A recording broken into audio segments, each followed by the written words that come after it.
For the 10th time, NATO military officials and military representatives from many non-NATO countries met in Istanbul, the crossroads between Europe and Asia. It is here in the TÜYAP Fair Convention and Congress Center that the IDEF, or International Defense Industry Fair, is held every 2 years, one of the most important events of its kind. Stemming from some 48 countries, 621 companies are presenting their latest technologies and national defense concepts, 540 of them with their own booth. Over 400 official delegation members are in attendance from 70 different countries, with more than 40,000 visitors from almost 100 countries. The internationality of this event is without question, even though a large number of local suppliers from Turkey are proudly presenting their colors.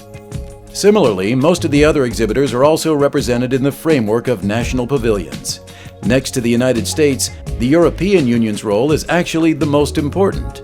As a result, many of the various trade shows' stands are dedicated to joint projects, with innumerable displays of models, mock-ups of originals, mass production examples of current and future weapons, in addition to reconnaissance, surveillance, and logistics systems, from the very small to the very large. The German-speaking countries represent approximately 10% of the exhibitors. The largest share can be found at the German Pavilion. At the entrance, Kraus Maffei presents an original Leopard combat tank in camouflage design. This warlike look, however, does not seem to intimidate the many visitors. A great deal of high-tech is actually on display here.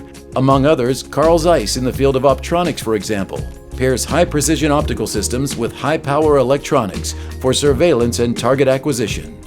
But there are many more well-known brands represented. For instance, Blohm & Voss, Diehl, Halbertswerke, in addition to Schratt and Zargis, to name a few. The Mercedes-Benz presentation is supposed to show on-site functionality. Some may question, however, if this necessarily fits into the company image.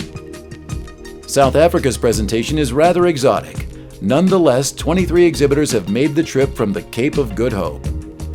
The many hotspots around the world clearly illustrate the continued significance of defense technology for the future. Although one cannot help but notice that many of the weapons could also be used for purposes of attack. And thus it is very likely that 2 years from now the IDEF will once again attract great attention.